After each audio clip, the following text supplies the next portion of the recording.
Los honorarios de los peritos inicialmente los paga cada una de las partes. O sea, si yo presento un perito, pues yo voy a tener que pagarle al perito. La parte contraria, si presenta perito también, pues tiene que pagarle. Y aquí va a haber una situación. Cuando el juez admite nuestra prueba, ve que cumplimos el requisito, pues ordena que sepa la parte contraria, porque la parte contraria, pues como tampoco es perito, pues puede nombrar un perito, ¿verdad?, de él. El perito de la parte contraria conoce el cuestionario y pueden adicionar preguntas a ese cuestionario, las que le tienen que hacer saber también al oferente de la prueba. Aquí le preguntaron esto, pues yo creo que para que el dictamen tenga peso en favor de mi cliente, tienes que agregarle estas preguntas y también se las hacen saber a la parte contraria y a su perito, ¿verdad? Pues la parte contraria también presenta su propio perito con su nombre, su domicilio, acompaña copia auténtica de su título, agrega o adiciona al cuestionario del oferente y ya. Si no ofrece la prueba pericial, ya se aplica una regla. Se le tiene por conforme con el dictamen o la opinión que rinda el perito del oferente. Pero pues esto no ocurre normalmente. O sea, lo que ocurre es de que la parte contraria se presenta a su propio perito, sabe que inicialmente tiene que pagar sus honorarios y fíjense bien, el día y hora del desahogo de las pruebas, pues se presentan el actor, el demandado, con sus testigos, con sus peritos debidamente identificados y los peritos van a presentar su opinión o su dictamen. Acuérdense que en esa diligencia el juez va decidiendo el orden en el que se van desahogando sus pruebas. Si a pesar de haber aceptado el perito de una de las partes, pues no concurre, se le tiene por conforme con el dictamen que rinde al otro perito. Esa es una regla. Si los peritos coinciden, que sería verdaderamente extraordinario, que ambos, y fíjense que es lo que debía ocurrir, ¿verdad? Porque se trata de, vamos a pensar, de una rama de las ciencias exactas o de la técnica, que pues no debe estar sujeto a opinión, pero lo normal es que siempre sus dictámenes difieran. Entonces, si concurrieran, si fuesen en el mismo sentido, pues no hay problema porque ambos están coincidiendo, pero lo normal es que difieran. Bueno, cuando el juez admite la prueba, para el caso de que haya dictámenes opuestos, el juez nombra un perito tercero en discordia. Los honorarios del perito tercero en discordia los pagan ambas partes, inicialmente, o sea, mitad y mitad. Cuando ya alguien gana el juicio y que hay una condenación en costas, pues ahora sí que el que haya sido condenado en costas va a tener que pagar todos los honorarios, incluidos el del tercero en discordia. Aquí hay una situación muy buena. Fíjense bien que hoy ya está regulado la designación de los peritos terceros en discordia. El Consejo de la Judicatura del Tribunal Superior de Justicia, a través del Instituto de Estudios Judiciales, ya tiene una lista de peritos terceros en discordia. Pero los jueces no pueden escoger, a mí me cae bien a mí me cae bien este otro, no. Sino que cuando hay la necesidad de designar un perito tercero en discordia, pues el juez pide al Instituto de Estudios Judiciales que le designe qué perito tercero en discordia y a través de un sistema de cómputo que los selecciona en forma aleatoria, pues designa quién será el perito tercero en discordia. Esto es muy importante porque imagínense que en un juzgado, pues un juez conociera a un perito tercero, pues lo estaría nombra y nombra a él nada más. Entonces, para abonar en la imparcialidad de la administración de justicia, pues la designación de los peritos terceros en discordia es a través del instituto, pero también con una ventaja, que los honorarios del perito tercero en discordia están regulados en un máximo, no me lo crean, pero parece que los honorarios de peritos terceros en discordia no rebasan los 8 o 9 mil pesos. Antes, pues no había esta regulación, entonces cuando nombraban un perito tercero en discordia, si se le ocurría, no, pues yo por mis honorarios voy a cobrar 20,000, pues eran 10 del actor, 10 del demandado, y después quien perdía el juicio, pues tenía que pagar todo lo que correspondiese. Hoy no, entonces se abona la imparcialidad y también, pues, a la economía de las partes. ¿Qué pasa normalmente con los peritos? Pues que el dictamen del perito del actor y el del perito del demandado pues no coinciden. Entonces lo normal es que entre en funciones el perito tercero en discordia, el perito toma protesta de su cargo, le dan un plazo para que rinda su dictamen y vamos a pensar que el perito tercero en discordia coincida con el perito del actor. Pues a lo mejor lo lógico nos parecería que tiene razón, o que coincida con el del demandado, o que no coincida con ninguno. Fíjense bien, el juez no es perito en esa rama de la ciencia o del arte, o sea, es perito en derecho, pero no es perito en medicina, en física, en vialidad terrestre, no es perito. Y los peritos están difiriendo. Bueno, el juez, como la valoración de los peritos es de acuerdo a la sana crítica, pues, y a su origen del perito, vamos a pensar que hay uno muy prestigiado, ya tiene un punto a su favor, pero lee los dictámenes, o sea, se puede guiar por el que más le convenza. Les digo que si coincide el tercero en discordia con el del actor, pues a lo mejor es lógico que se guíe por mayoría, pero no necesario, ¿eh? O sea, con el que mayor confianza, porque el juez es el que va a decir cuánto vale la prueba y por qué. Pero ¿qué puede pasar también? Pues que ninguno lo convenció porque vamos a pensar que es un dictamen contable o en una auditoría fiscal, que es un tema verdaderamente complicado y que, a decir verdad, aunque les preguntó el día de la diligencia al del actor, al del demandado, y también le preguntó al tercero en discordia, pues no lo entendió. Pues como esto es algo que ya se sabe desde la elaboración de nuestro código de procedimientos, pues se dice que cuando no le entendemos y somos la autoridad, pues podemos pedir la asesoría de los colegios, las barras o las instituciones de educación superior. Entonces le pedimos orientación al colegio de contadores. Pues ya el colegio de contadores pues nos orienta y nos dice, o la escuela de psicología, o la facultad de medicina. Después de eso, entonces el juez ya escucha pues las opiniones de los que sí saben de esa rama de la ciencia o del arte, y entonces el juez emite su decisión, pero diciendo por qué y en base a qué la emite. Ah, pues me pareció más convincente este. Entonces, fíjense bien acá, nosotros cuando escogemos un perito, pues a lo mejor un parámetro inicial, pues cuánto nos va a cobrar, o escoja un conocido, que pueden ser elementos naturales en este contexto en el que nos desenvolvemos, pero para ganar un juicio, pues cuáles deben ser nuestros parámetros. No, pues voy a escoger el mejor perito, pero cuando digo mejor perito, no solamente el que más sabe, sino el que tiene la disposición de explicar mejor. Vamos a pensar en un peritaje de caligrafía sobre las firmas.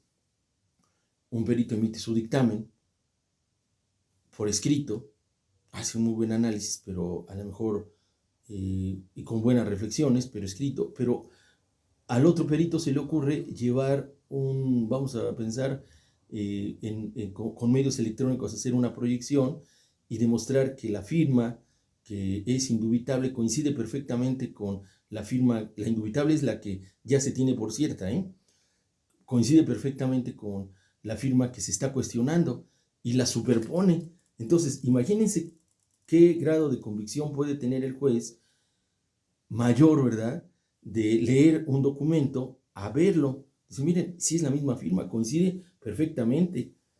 Entonces el juez se va a guiar por él, porque a lo mejor no es un perito tan prestigiado, pero tuvo la capacidad, fíjense bien, acuérdense, de convencer. O sea, nosotros estamos orientados a convencer. Entonces, desde el principio, pues hay que tratar, dentro de los límites de las posibilidades de nuestro cliente, pues de hacerlo razonar y reflexionar. Hay que presentar un buen perito. Y si presentamos un buen perito que tenga la capacidad de convencer, vamos a obtener un buen resultado en nuestro juicio. Entonces, esta prueba se valora a través de la sana crítica, pero pues el juez no es perito, se asesora de los peritos.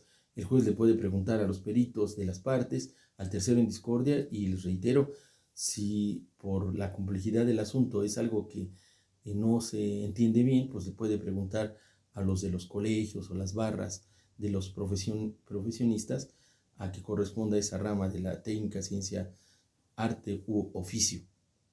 Entonces, así se ofrece, admite, desahoga y valora la prueba pericial. Ahora, fíjense bien, vamos a ver nosotros la prueba de inspección judicial.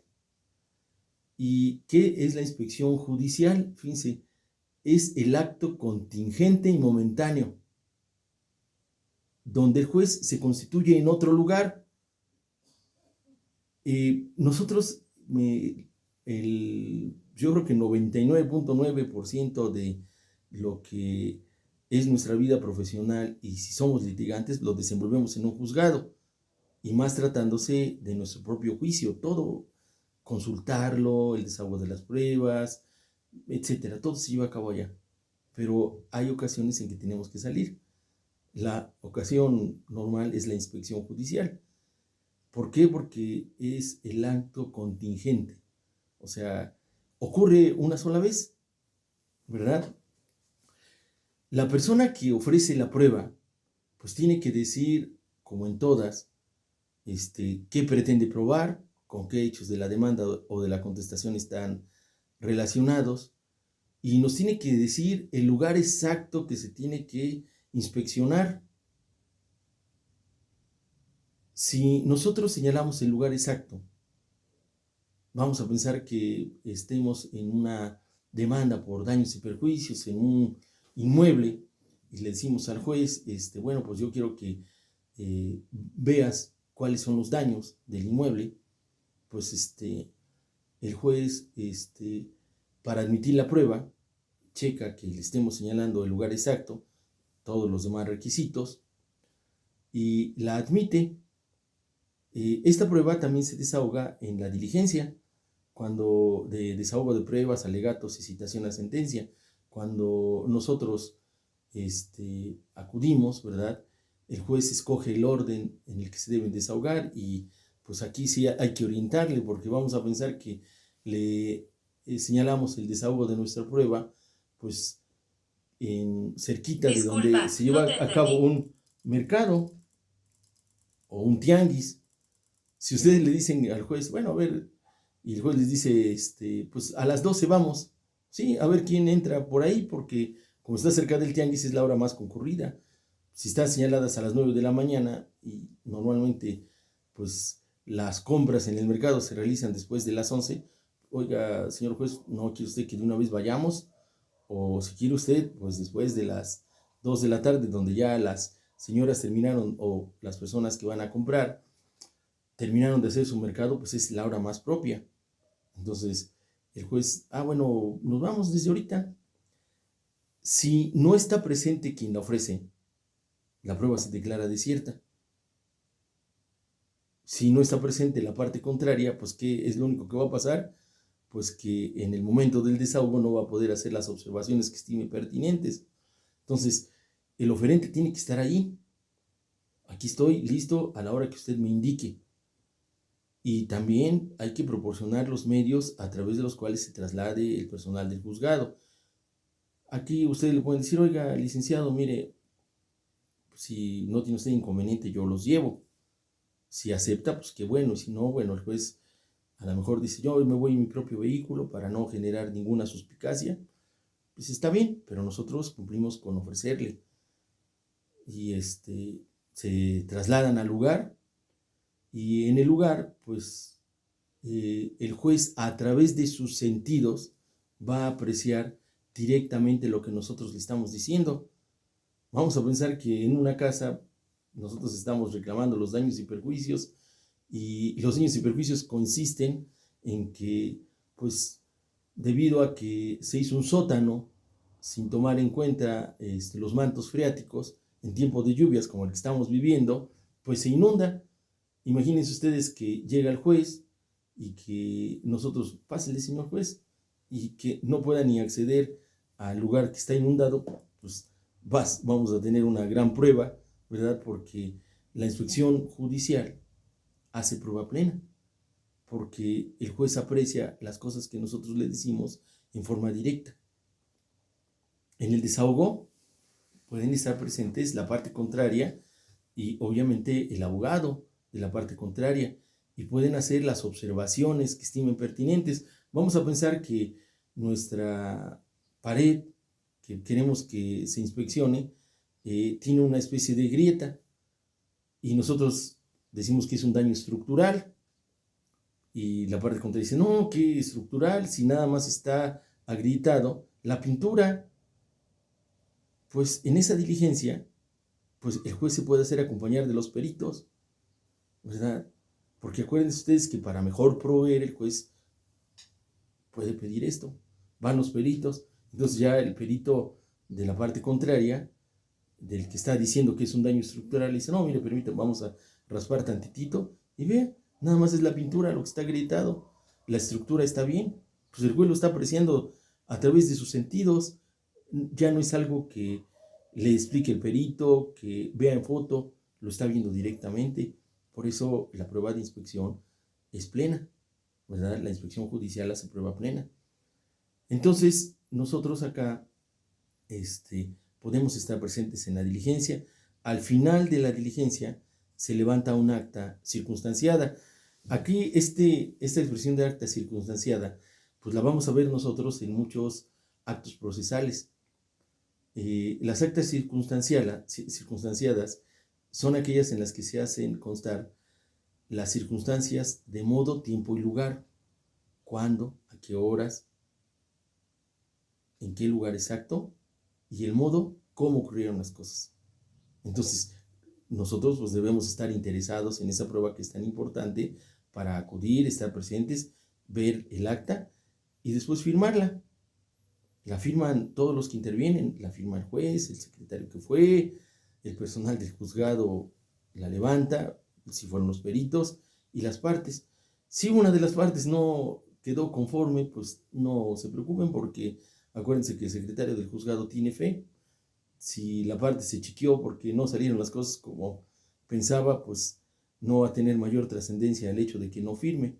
Entonces, la inspección judicial es concurrir a un lugar por parte del juzgador, apreciar las cosas a través de sus sentidos, y se levanta el acta circunstanciada de lo que ocurre, ¿verdad?